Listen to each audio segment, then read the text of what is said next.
late 1980s, a groundbreaking group of LA musicians took the music scene by storm, winning over thousands of rockers worldwide.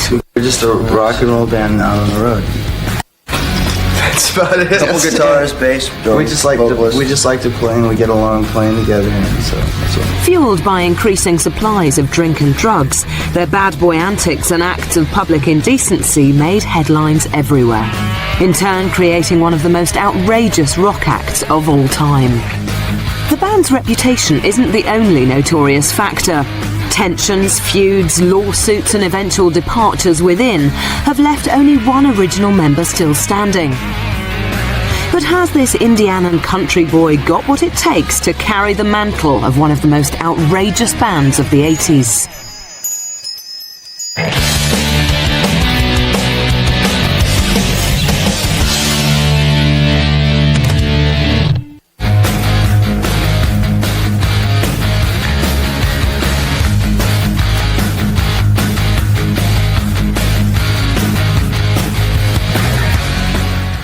Los Angeles is an interesting city. Most of the people here are from somewhere else.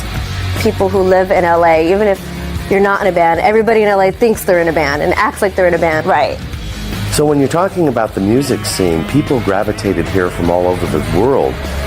In the 80s, there was a huge scene up here on Sunset Boulevard. People were being discovered, people were becoming famous, people were making albums. LA was very, very happening. Everybody that was going out and in the music scene, and it was just live bands, was, at the smaller clubs was the place to go. There was Melrose Street, and there was Sunset Boulevard. People would go to the clubs and not go inside. The whiskey in the 80s was more fun on the sidewalk than inside. You come out of the Roxy, the whiskey, and there's people all up and down Sunset Boulevard, just walking back and forth. And you would go up to the Sunset Boulevard, not necessarily to go into a club, but just to hang out on the sidewalk. The street used to be crowded. It was almost like wall-to-wall people on the sidewalk. It was a big place to hang out for all the rockers. It was a very local scene. I mean, if you knew people, you just saw the same people over and over. And it wasn't a big deal. It was just, they were just there the same as you were. The music scene has always been huge in LA, attracting musicians and groups from across the country. So why did it become the rock capital of the world? Before Guns N' Roses, it was more of a post-punk rock scene. It was after the punk rock came out, the Sex Pistols and all that, and then the punk scene here got really big. And then after that, it followed with was kind of post-punk, which was still more punk, but more slightly different. And the metal scene was kind of like old at the time. It was all the old hippies with the long hair and the bell bottoms, and they were all obsolete and old, and heavy metal wasn't what it was back in the Led Zeppelin days. It had gotten stale. And the kids nowadays were more into punk, and they're going into the after-hours clubs. And then right about the time Guns N' Roses came out is when the metal revival came back. LA also has a history, a legendary history of bands that started here, legendary clubs that everybody knows about all over the world. You've got the Whiskey, you've got the Roxy, you've got the Troubadour, you've got the Rainbow, now you've got the Viper Room and the Gig. But, people know about this. They've read about it through history, and that's why there's a draw to LA. LA has always had a draw ever since the movie industry started here, and people came here to chase their dream. Well, musicians do the same. Most musicians that come here and try to make it find it to be pretty difficult nowadays. It was much different during Guns N' Roses' days.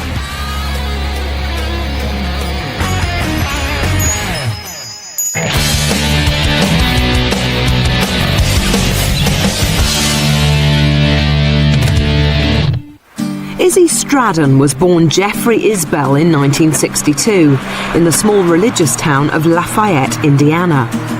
Fully aware of the low prospects and social limitations of his hometown, after graduating college, Izzy decided a radical change of scene was needed if he wasn't to end up stranded. Tempted by the bright lights of LA, this one-time country lad packed his bags and headed straight for the capital of rock and roll. Izzy over and over in almost any interview I've ever read keeps saying, right down, Indiana sucks. Apparently he didn't enjoy it there. It was here in LA the 18-year-old Stradden met two friends and fellow wannabe rock stars, Tracy Ulrich, better known as Tracy Guns, and Christopher Webber, both students at Fairfax High School. They too had seen LA as a place to realise their dreams of fame and fortune, and, like many other rock fans, were drawn to LA's infamous Sunset Strip. It was now the famous Rainbow Bar and Grill where the three used to meet for nights of drinking and debauchery, eventually hooking up with another hometown boy, Billy, otherwise known as Axl Rose. Axl was a clever guy, but his childhood was not an easy one. Brought up in a Pentecostal family, he was suffocated by small-town life and the strict upbringing of the church. So, quick on the heels of his old friend Izzy, he too jumped on a Greyhound bus and headed for the lights of LA. Axl and Izzy came from Indiana to LA, to be in bands actually, as did the other players. Only one was an LA native, and I believe that was Stephen. Slash was born Saul Hudson in Stoke-on-Trent, England in 1965. He had a totally different upbringing to many of his band members-to-be. He lived on both sides of the Atlantic, Stoke-on-Trent and Laurel Canyon, LA.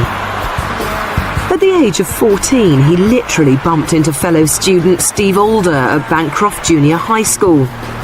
The pair hit it off after what had been reported as a rather impressive skateboard crash, and after finding a musical link, the pair began to jam together, in turn forming their own band called Road Crew.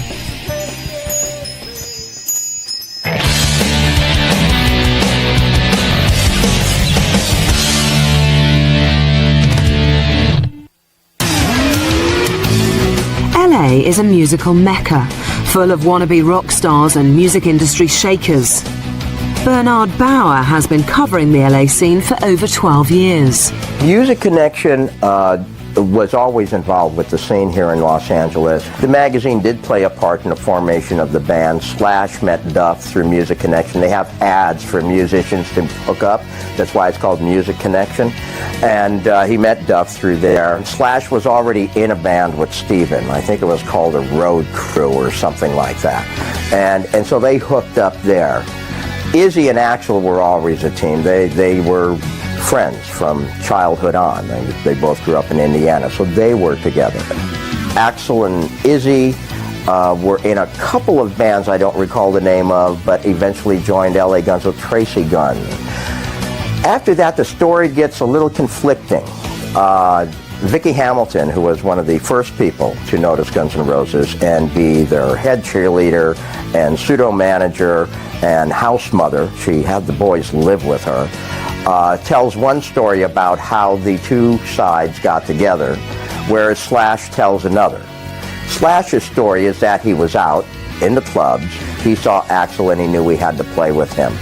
Apparently there was a little bit of a problem there because Axl wanted Izzy too and Slash didn't want another guitarist, but I guess they worked it out. Vicki's story is that she introduced them and that she knew all the bands, and it's possible that she did because Vicki Hamilton was a promoter and a booker at various clubs, and so she knew a lot of the bands.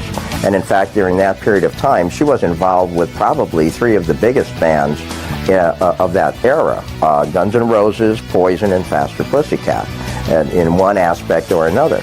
And so it's possible that Vicki's story is true. It certainly sounds credible, but so does Slash's. So I'm not sure what the truth is there. But the band that Slash saw Axl in was LA Guns, and which Izzy had joined as well. What essentially ended up being Guns N' Roses were two bands, LA Guns and Hollywood Rose. Those became Guns N' Roses. And eventually they just hooked all up together. They claim because they were the only people as crazy and as wild as they were that they could find. A lot evolved during that period of time. Bands got together and broke up within 2 weeks.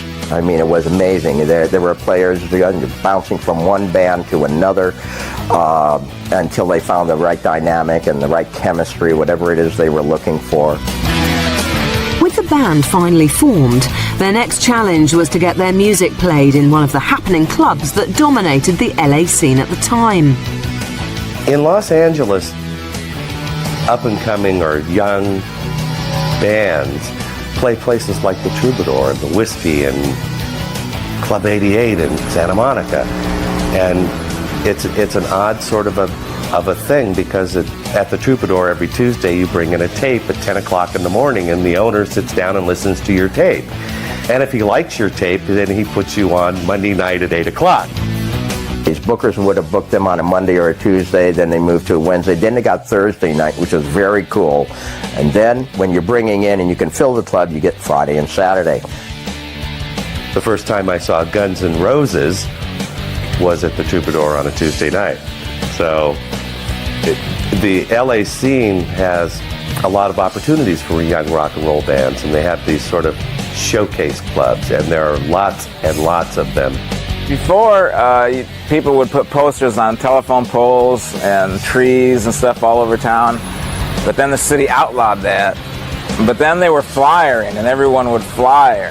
And I realized this was when pay-to-play started at the same time. And everyone criticizes pay-to-play. Because pay-to-play was the band had to buy tickets if they wanted to play the show. They had to buy the tickets in advance. And everybody criticized that.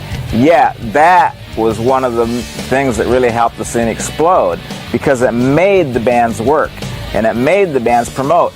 And all of a sudden the band has 50 tickets at $10 a piece. That's $500. Now if they want to get their $500 back, they got to sell those tickets. And where do they sell those tickets? On the Sunset Strip. So everyone went to the Sunset Strip every Friday and Saturday night, and they sold all their tickets to all the fans right there on the sidewalk. So how do you get to play in LA? Your fan base creates a situation for you. So if you're clever or unique or interesting, your first exposure is via a cassette, and your second exposure is your fan base and those little tickets that have your name on them that go in the little box at the showcase clubs.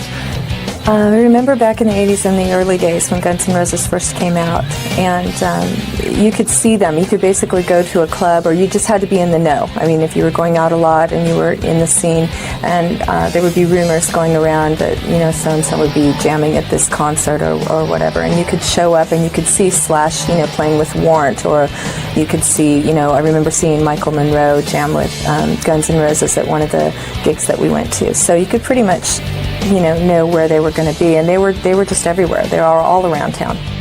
They started building a following, and every show they played, they would build the following, and more people would hear about how good they were and come. So every show would have more people than the next. And that's how people do it.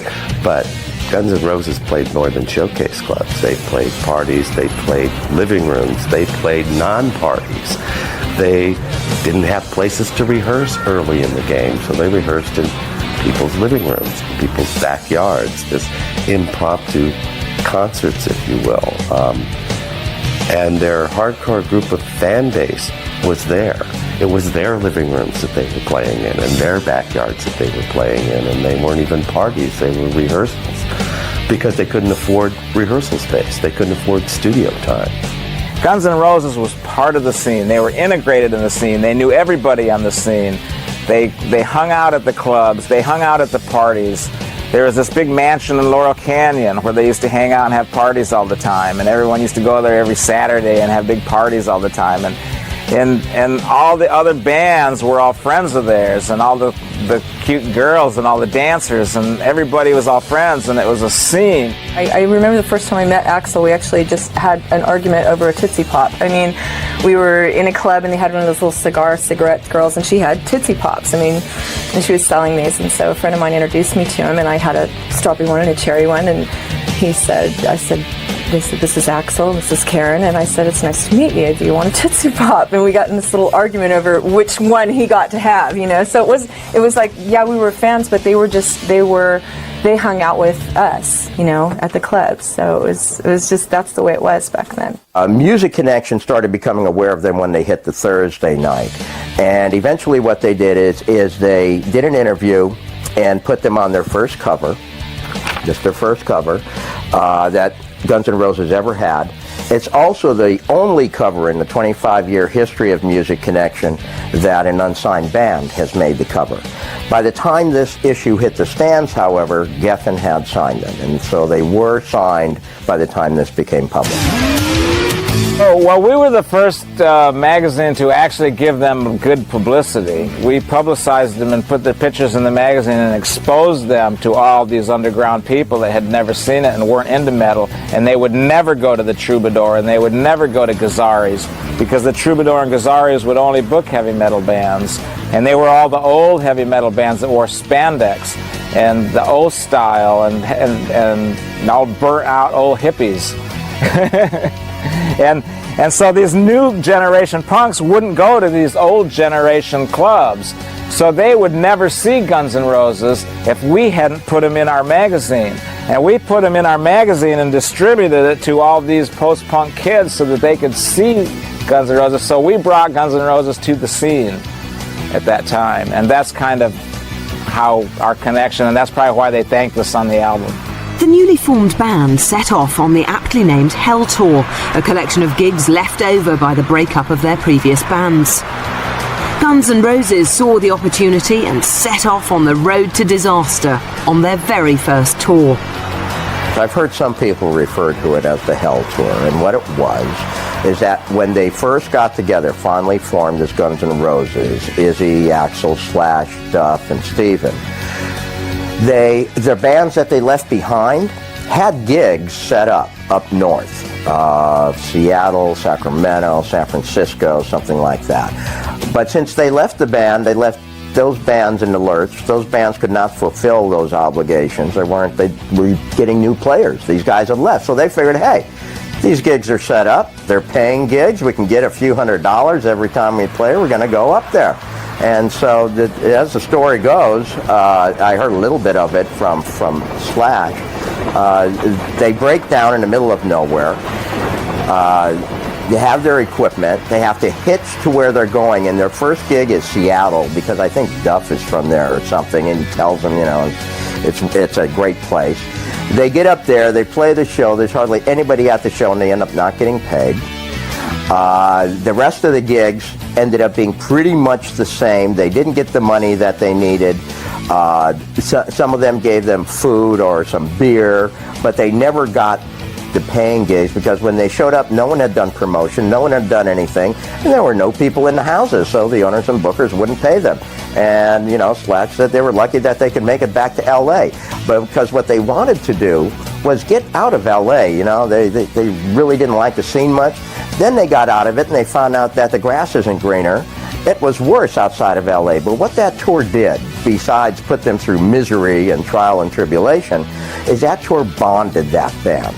It was almost like men going to war. They bonded through all the hassle, all the difficulties that they had to go through on that tour, and when they came back to L.A., they were a band.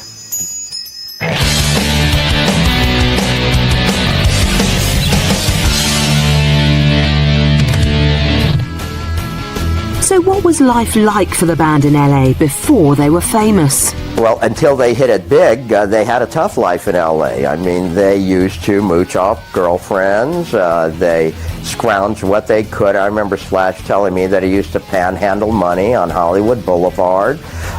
They always seemed to have enough to live on and eat, but it was pretty bare bones. It was pretty basic, and that's why when Vicki Hamilton finally came across them, she put them up in her house, because they really had no other place to go.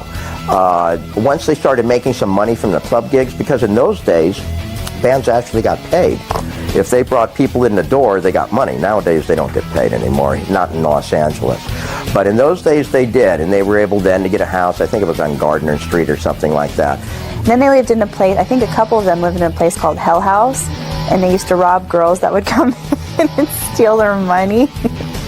Well, I remember, again, back in the early days when they weren't, they were just in the nightclubs. Guns N' Roses were in the nightclubs. And I lived about 30 minutes outside of Hollywood, so I came in a lot. But I had, my boyfriend had some friends with a band called Johnny and the Jaguars, I believe. And they were out from Colorado. And DZ, was in Guns N' Roses, was originally in Johnny and the Jaguars. So they had a studio, I think it was off Gardner, off of Sunset. I may be wrong, but I know it was off Sunset. And they had a studio, and all the guys, there was like 5 guys living in this one studio, living there, playing there, everything. And then there was one studio next door, and that was where Guns N' Roses lived, and it was pretty much the same thing. And then they had like one bathroom across the parking lot. And it was kind of secluded. It was like in the back of this huge parking lot, and they'd have parties out there. And I actually remember the police giving me a ride to the party one night, and it was just raging, and they just kind of looked at each other and dropped me off and kept going. I mean, why they dropped me off, there's a completely different story, though. Their life in LA was focused primarily on the shows. That's what they did. That's what most of the bands from that era did. They focused on the shows. The shows were going to be an event. They promoted the hell out of them. They were out there on the scene, talking to people, getting people, handing out flyers, doing whatever they could to get people to their shows. The first time I saw them was at the Troubadour, and it was the lineup that you're familiar with. And they were phenomenal. They were remarkable. Not that they were excellent musicians. They were not excellent musicians. In fact, they were probably pretty loose. So their shows were inconsistent. They weren't all great. But what was great is that they were always exciting. Even if the music wasn't perfect, they were always exciting on stage. There was something about them that was so special. I think I referred before, they were like a comet through the night. You couldn't take your eyes off it. Some people referred to them as a bad rock and roll accident that you couldn't look away from, and that's exactly right. You could not look at these guys. You had to watch them. So, as a musician, I was like, wow, this is kind of cool what's happening, and, my friends were definitely fully gassed on this band. They came back just like going, they're running Los Angeles. By late 1985, they had certainly made a name for themselves, but they were still far from the fame and fortune they had dreamed of. In the meantime, they worked where they could. Axl and Slash used to work across the street at the video store. I used to go over there and rent videos from Axl. Slash used to work at the newsstand. He used to work at the newsstand at Melrose and Fairfax, selling newspapers, and he played guitar, and he was just nobody. He was just another bum on the street. We used to have a guitar store next door, and Slash was an employee there. That store closed down, and he moved into our place, worked for us for a while, till he got fired. The problem with Slash was he was, I guess, working very hard on his band, and it caused a lot of phone calls to come in for him, and the band would come around, and the groupies of the band would hang out. So it was a big package for us. He was always up all night. He'd come in the morning really tired. They used to play a lot of local clubs, and it was really late at night. He was just very soft-spoken. He was not an extrovert. He was very quiet, very soft-spoken, and just kind of a gentle soul.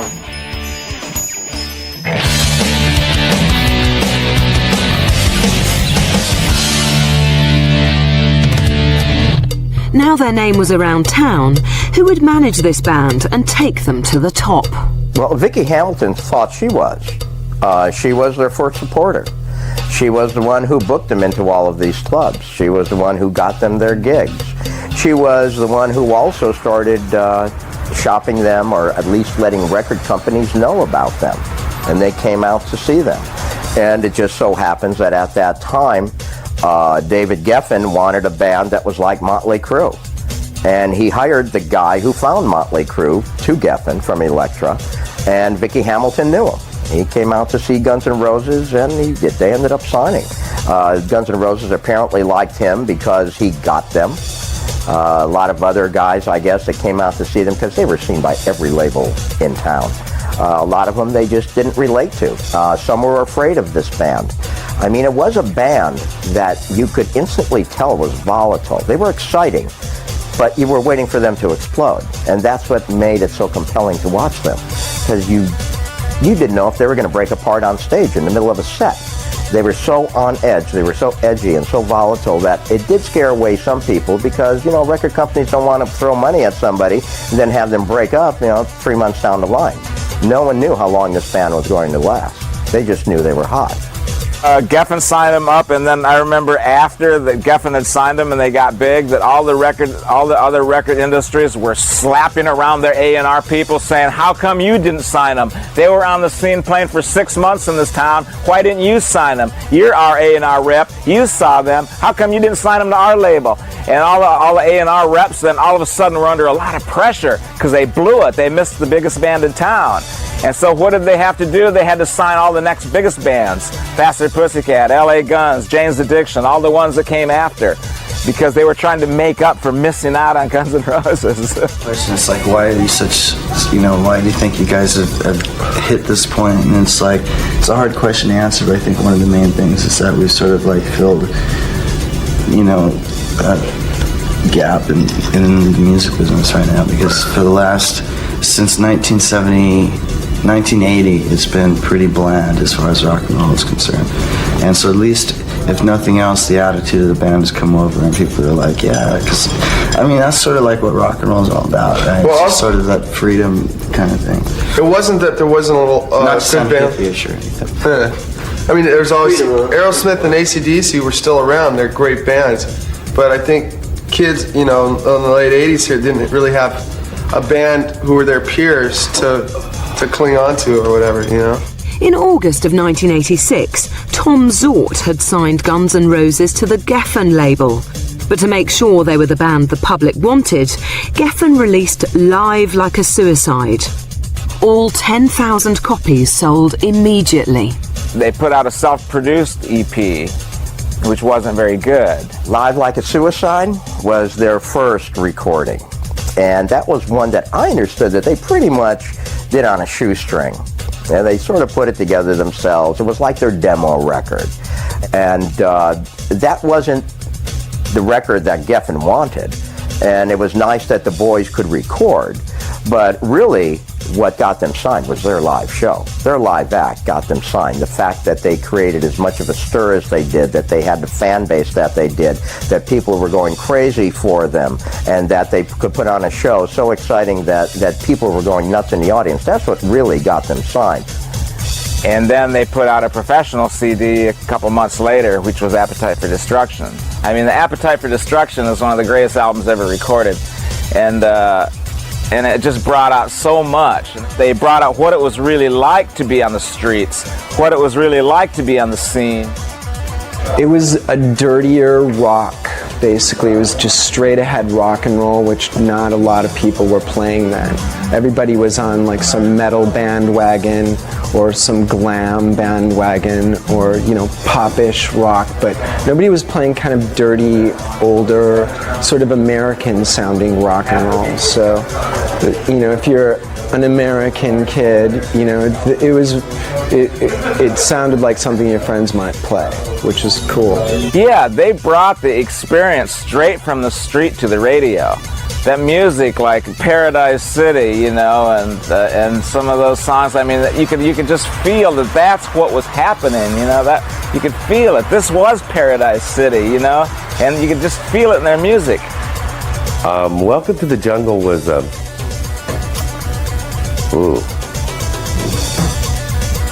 street thing. It was an awareness of what LA was all about. For me, especially the first album just had an energy. It had like this really angry energy to it, but it wasn't angry, if you know what I mean. It was just really intense. It was just really fun music, but it had a definite edge. And that day that the Appetite for Destruction came out was the day of the LA earthquake. And the LA earthquake hit that morning and busted windows all through Los Angeles, knocked down buildings. Everyone's nerves were shattered. People were scared. It was like the most power that you have ever felt. If you've ever been in an earthquake, it's the most awesome and most scariest power you've ever felt in your life. And that was the day Appetite for Destruction came out. And that was an omen that the Appetite for Destruction brought out some of the energy of that earthquake. This earth-shattering album sold well over 20 million copies, but the original cover was as controversial as the band itself. The original cover was banned because it was a rape scene, and what you have that? Yeah, it was a girl laying against the fence. Yeah, it's like a girl. She's on the sidewalk and she's laying against the fence, and like her shirt's kind of all open and like torn, and like her underwear like down like around her ankles, and she just kind of looks like all beat up, and there's like this big giant like red monster with like, I can't even remember if it's like got many arms, but it's just like this weird red monster thing coming up over the fence that looked like it's about to attack her, and you know, she's just kind of laying there with like legs spread and everything. It was just really graphic. They still kept it on the actual CD, but it's inside instead of actually on the cover now. In 1988, the notorious Guns N' Roses' Lies was released, making them the only band at the time to have 2 albums in the top 5 at the same time, with Appetite for Destruction and Guns N' Roses' Lies. I thought, though, one of their best memorable songs was One in a Million, the most controversial song that they had. It seemed to me the first time I heard it like it was actually 3 different songs patched together, but it was epic in scope. It talked about a lot, and I liked the provocativeness of the lyrics. I liked the controversy of the lyrics. I think, you know, the way Axl approached that and what he wrote is not unlike what Eminem was going through more recently. I think with Axl, he was just being his genuine, honest self. I don't think he was being malicious about it with Eminem. I don't know. But I think One in a Million is one of my favorite songs, yeah. After the phenomenal success of the previous albums, the fans were eager for more, and 3 years later, Guns N' Roses were back in the studio once more to record the double LP, Illusions 1 and 2. Oh, hi. My name is Buddy Brundo. I own Conway Studios in the heart of Hollywood, I guess. And welcome. Guns N' Roses, they were here in the late 80s, and we were working on the Illusion album, the double album that was done here. Some recorded, some of it was recorded, but mostly mixed. We are hard workers, you know, when it comes down to it. And we can have focus and drive, you know. We do. We do. We can't. A lot of times, you know. We like, when we have to, we do. We play, and when it comes to playing, we're really diligent about it. We're very, I don't know. When it comes to musicality and stuff, we're into what we're doing. We want to do what we think is right. You know, what we think feels right. The first time I met them, they all came in with plaid Bermuda shorts on, and they were Valley Boys, and it was interesting because what I thought was one thing and what they appeared to be was totally different. So it was not like when Marilyn Manson walked in here with metal headrests and 6-inch boots. You know, they were like Valley guys, and they talked like they're from the Valley. Well, Mike Klink was the producer of the record, and Mike is such a calm, beautiful man. You would never, meeting him, you'd never guess that he was producing Guns N' Roses. He's just a great guy, and I think Mike Klink added a nice element to this record. I mean, Alex and Slash really set the tone, but Mike Klink, the producer, he certainly added a lot to it also. The Illusions albums were another huge success, climbing the charts and winning prestigious awards for Best Video and Most Wanted Song. The guys couldn't be here tonight because they're on tour in South America, so Slash sent us this very special message. I'd like to thank Shannon, and I'd like to thank Billboard for this award that we just got. This is the day after the show we did in Argentina last night, and I think there's a couple hundred kids that were down at the gig last night that would want to show their appreciation for the award themselves. And speaking on behalf of the band,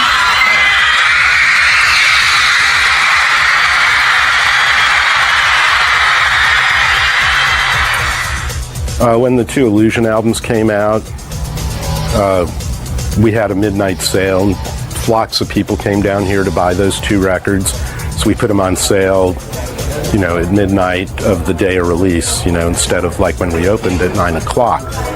And what they didn't know when they were coming in to buy it was that the band was actually here. They weren't out on the floor. They were in back looking through the one-way mirror that we used to try and catch shoplifters with, and they were all back there watching people buy this stuff up. You know, they were here. Nobody knew it. Spaghetti Incident was their worst selling record. It was mostly covers, or I think maybe even all covers, and it just didn't do much. It just didn't really resonate with the public. Spaghetti Incident, we'll just forget about that one. That one's like the one you always find in like the $3.99 used CD bin. It's all covers. It's not really their stuff. So not that solid. But, and then they have the Live Era one, which of course is amazing because it kind of just reflects their whole, you know, what catalog. Exactly.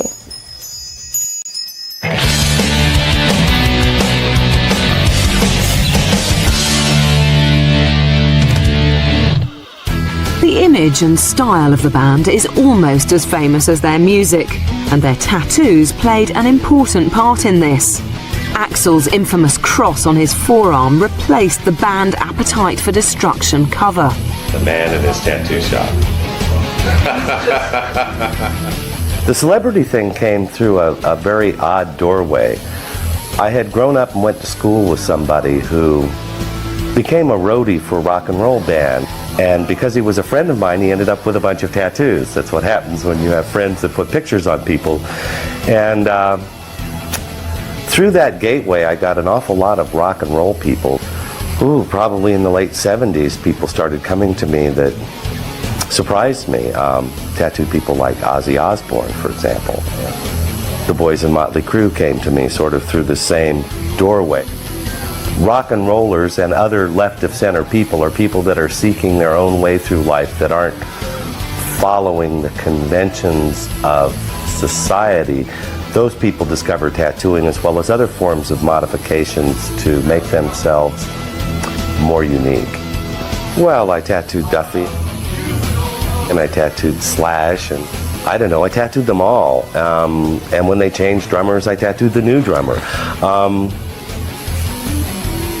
They came to me based on the results of the tattooing that they saw on Axl. I did some pretty impressive tattoos on Axl, and I did the cross on Axl's forearm in the Celtic style with the images of the band members and skulls and all that bullshit. And I did the heart with black and red and the rocker and all that shit, and I did the victory or death patch on his arm. And all of his tattoos meant something really powerful and important to Axl, and none of the images that I put on them came off the wall. None of them would be what I would consider a stock image. Some of the images I drew. Some of the images I stole. Some of the images were brought to me by outside artists. For example, the Celtic cross on Axl's arm. That tattoo was a very important tattoo for Axl. That was the first tattoo on his forearm. That was the in-your-face, out front confirmation of more than just his manhood and the group as a band. That was the living symbol of their unity as a group.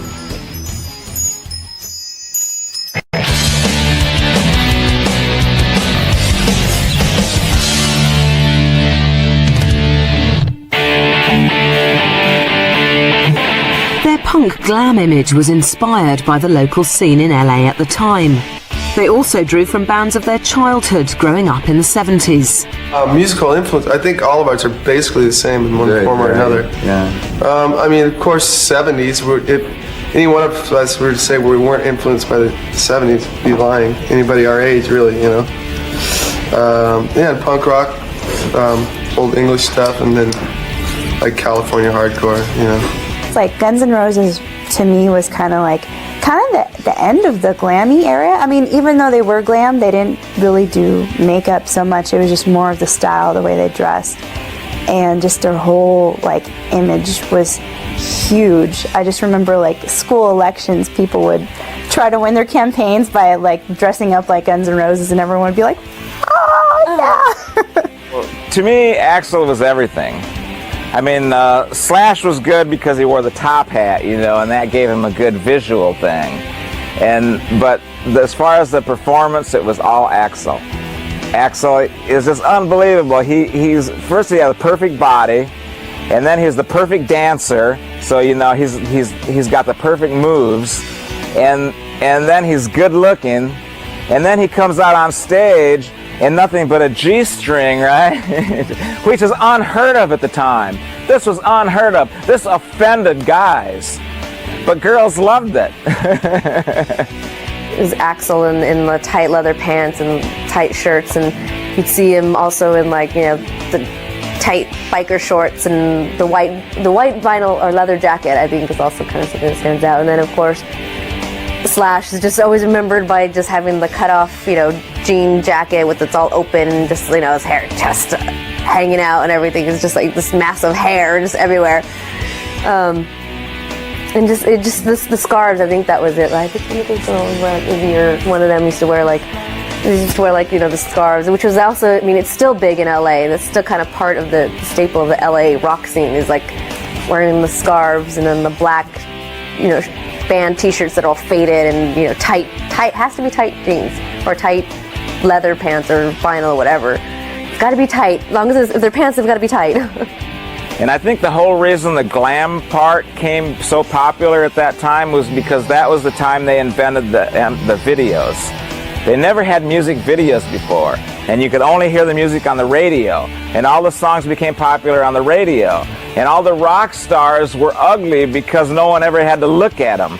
Before, you just heard their music on the radio and you didn't have to look at them, so rock stars could be as ugly as they wanted to be and it didn't matter. All of a sudden they invented the music video, and all of a sudden you could turn on TV and see music videos. And now people started to be concerned about what the bands look like for the first time in history. And that's why glam became so popular, is because people wanted the band to look good, because now music videos were all the rage. There's like a local video show that's like run out of Orange County, and they would play stuff that you wouldn't see on MTV. They'd sometimes play the videos before even MTV got it.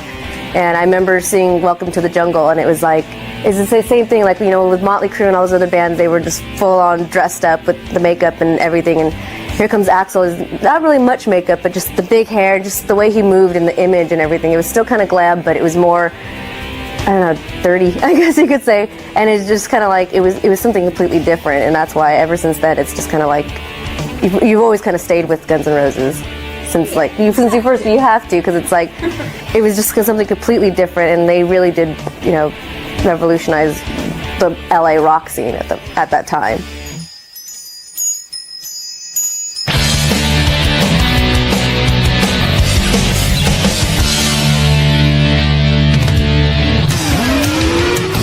Guns N' Roses have always been more than just image and music. Their performances on stage were phenomenal. With Axl's outspoken antics and getting arrested on stage, each show certainly was unique. When I first saw Guns N' Roses, when the buzz started in the late 80s, and they did a few opening slots for some major tours, they opened out here for the Pump Tour with Aerosmith, and that was kind of the first exposure in the bigger arena level that they had out here in California. And when we went and saw them, and the crowd saw them, it was a vibe they just set up. They just came out and just locked you in, and they were just some hard rockers. I mean, they just put on a great show, and the vibe just caught, and it just kept on a roll, and they just continued this roll that just led them into the next few years as the premier hard rock band out there. They were entirely different. Over the years, I've discovered that is not unusual. It was a little bit surprising at the time. Axl was very mild-mannered. He was soft-spoken. Slash was almost shy, but very funny when he did speak. He had a great sense of humor. He did get pretty sloppy drunk, but he had a great sense of humor. But when they got on stage, they transformed. They were entirely different on stage. And I've noticed since then that a lot of musicians do that. They may be just terribly, terribly shy off stage. And you could never imagine what they're like. But when they hit that stage and those lights go on, they're somebody entirely different. Superman comes out. And most of the shows that we went backstage to was, you know, guest list, record people. And it was a tight security situation to get back, but you would see, you know, the who's who crowd in Los Angeles. I mean, you'd see stars floating through the backstage area, you know, VIPs, and it was just a real big deal to get backstage. And many of the times you got back there, and it was like, you know, they may show up for a couple minutes, walk through, and they're gone. But just the whole thing to be there was like, if you're backstage at a Guns N' Roses show, you're somebody special. And everybody just like, it was like a mission just to get backstage. It was great. It's a good time, good people, good partying. It was a lot of fun. when they opened up for the Rolling Stones at the Coliseum. I believe it was the Stone Steel Wheels tour. It was also the first time I saw an outburst from Axl backstage and a manager trying to calm him down and get him on stage because Axl didn't want to take the stage. And when he finally did, that's when he did his infamous speech about members dancing with Mr. Brownstone and Guns N' Roses may not exist after this. But one of the things that happened at the concert was, as he was running back and forth across the stage, he fell off the stage and he's stunned. He's just sitting there, his eyes are closed, he's got the microphone in his hand. And I'm going, wow, does anyone know what's going on here? And the crowd, everything's just going on. People, I guess, couldn't see him too well, but he snapped to in about 30, 40 seconds, got up, got back on stage, started running back and forth like nothing had ever happened. But then just as shocking, that very same show, you have to understand it's at the LA Coliseum, which is where the Olympics were held, and there's a running track that goes around a football field. Axl jumps off the stage in the middle of the set, runs the complete track while he's singing without losing a breath. Same show. Their last tour, actually, that was out here was the Illusion tour, which was, you know, like their finale of their, they're on top of the world. They played actually out here at the Los Angeles Forum in California for like a 4.5 hour show, which is just incredibly long, and they just played it all, and everything was great. The tour was great. They just capped off a 2-year tour, and everything went just fantastic. It was a great tour, and as far as from that point on, when the members, they all dispersed and they weren't together anymore, the only thing that we've seen other than a Rio de Janeiro reunion with the new lineup, which I believe was a few years ago, there just hasn't been any touring. So the only performances that I know of in the States at this time were the Las Vegas shows, and that's pretty much all that there's been since the Illusion tour. I mean, they've done a lot of tours. At one point, they held a record for the longest touring. I think they did something like 28 months or more. That's over 2 years on the road. But this band lived to be on the road. They liked it on the road. That's where they really came alive. A lot of other bands couldn't handle that, but Guns N' Roses, at least in the beginning, really liked it. As far as the tickets for Guns N' Roses, I mean, in their day, the tickets sold out instantaneously. 15 minutes, the show sold out. Right now, on the new lineup, there's been a few shows go on sale, and I've heard that 15, 20 minutes, Madison Square Garden sold out. So some of the bigger venues are selling out. They're only putting a few shows on at a time on sale right now, but the ticket sales seem to be pretty strong.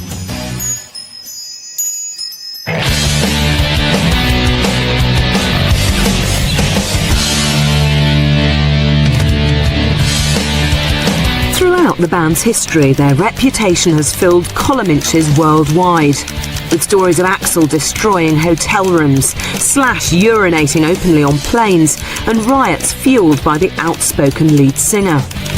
But did they deserve the reputation of one of the most outrageous bands of all time?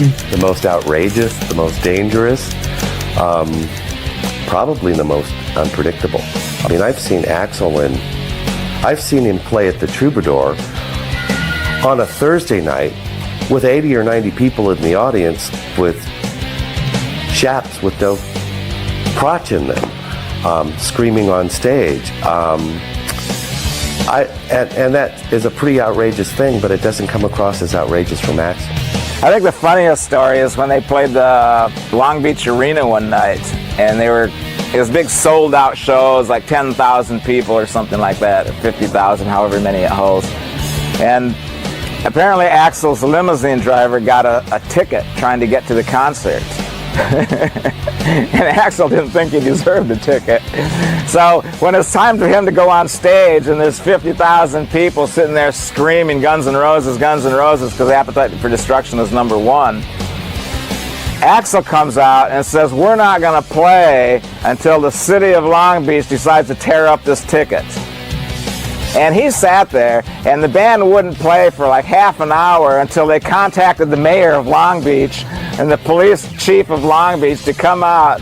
And then they finally decided, okay, we'll tear up this ticket. and they tore up the limo driver's ticket. I thought that was hilarious. I go, he's not going to play a concert because he got a ticket. I love it.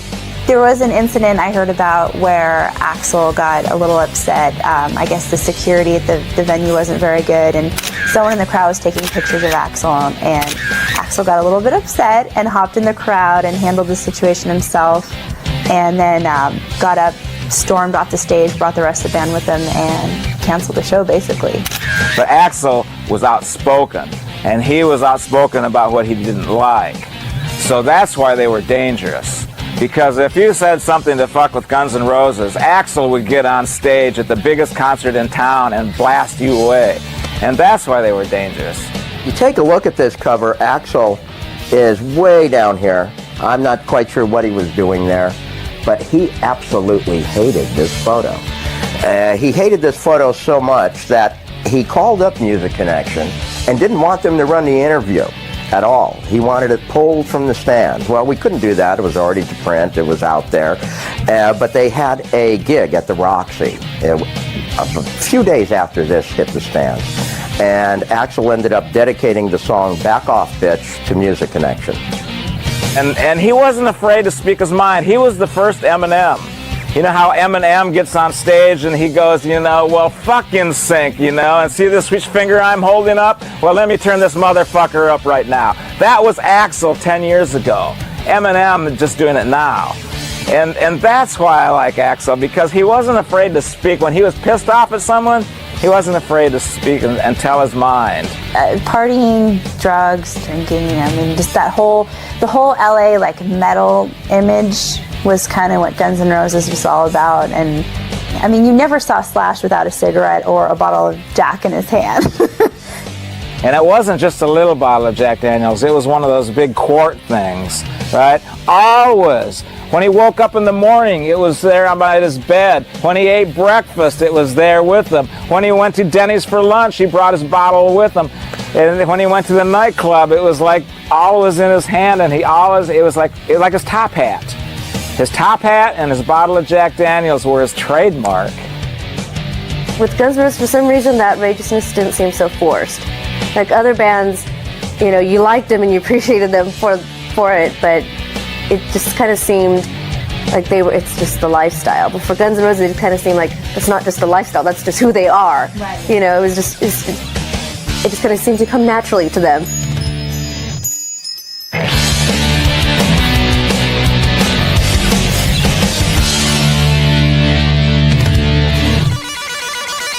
Life was no longer simple.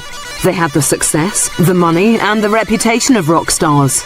But by the early 1990s, they were about to self-destruct. The fact that the original Guns N' Roses lineup broke up surprised nobody. It was inevitable. It was a matter of time. Well, I think probably the trouble became when they started making so much money they didn't know what to do with it. This was a comet that was going to burn out, and everybody knew. The fact that they lasted for almost 2 albums, I think, shocked everybody. I mean, basically, they had kicked Steven Adler out of the band because he had drug problems that were beyond help, I guess. Izzy leaves the band because it's too big for him. He didn't want that sort of notoriety. He didn't want that sort of celebrity. Axl became more controlling. And knowing Axl, he probably was saying, but this is my creation. I deserve more than anybody. In that case, I would identify with Axl, and I would say Axl is the band. The band never would have got famous without Axl. The band never would have got signed without Axl. The band never would have been big. They never would have done it without Axl. And Axl deserved more than 50% of that band. And if the rest of the band members couldn't see that, then the band deserved to break up. Everyone did like solo projects for a while. Slash's Snake Pit. I think Slash wants to have a more legitimate place in the rock and roll world. Izzy had a solo project. Duff has his own band, and he lives in Seattle now. And he's got a recording studio up there, and he's got a little record company, and he produces a few local bands. Slash is the most down-to-earth. You know, he's definitely the coolest. Still keeps the rock and roll legend sort of thing alive. I like that. You know, and he isn't a total delinquent, you know, which is also cool. I have seen Slash's new band, and basically Slash is the guitar player. He's not the singer, so he has to get a a singer for hire, so to speak. You know, even though he might not have been a singer for hire, that's the way you see it as a singer for hire. And it didn't come across. His singer didn't have any personality. You know, compared to Axl, he was nothing. And it just didn't work. It was at Cherokee Studios in the heart of Hollywood that Guns N' Roses recorded several new songs. Everyone has recorded here, from members of the Beatles and David Bowie and Bob Dylan and Led Zeppelin to Guns N' Roses, and when the members did their solo projects, Slash's Snake Pit was in here before the last record. Gilby Clarke has been in here. Izzy Stradlin has recorded here. And the most recent lineup of Guns N' Roses, the one fronted by Axl with no other Guns N' Roses players, recorded here, and Buckethead insisted on I understand, wearing his makeup and his Kentucky Fried Chicken hat. But strangely enough, he was going to play another session with another group after they finished, and he took off the bucket and washed his face and actually played like a regular person.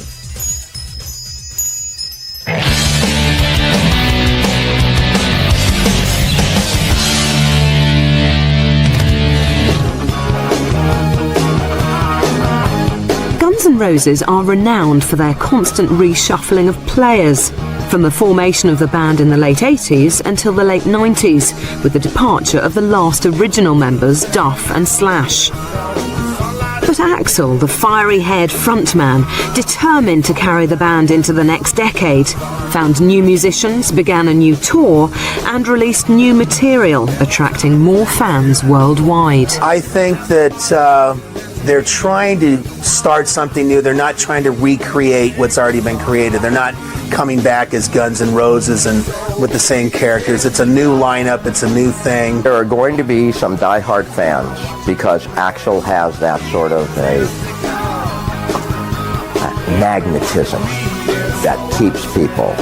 As far as new fans, it depends. I think it's going to depend musically, and it's going to depend a lot on Axl, because Axl's calling the shots.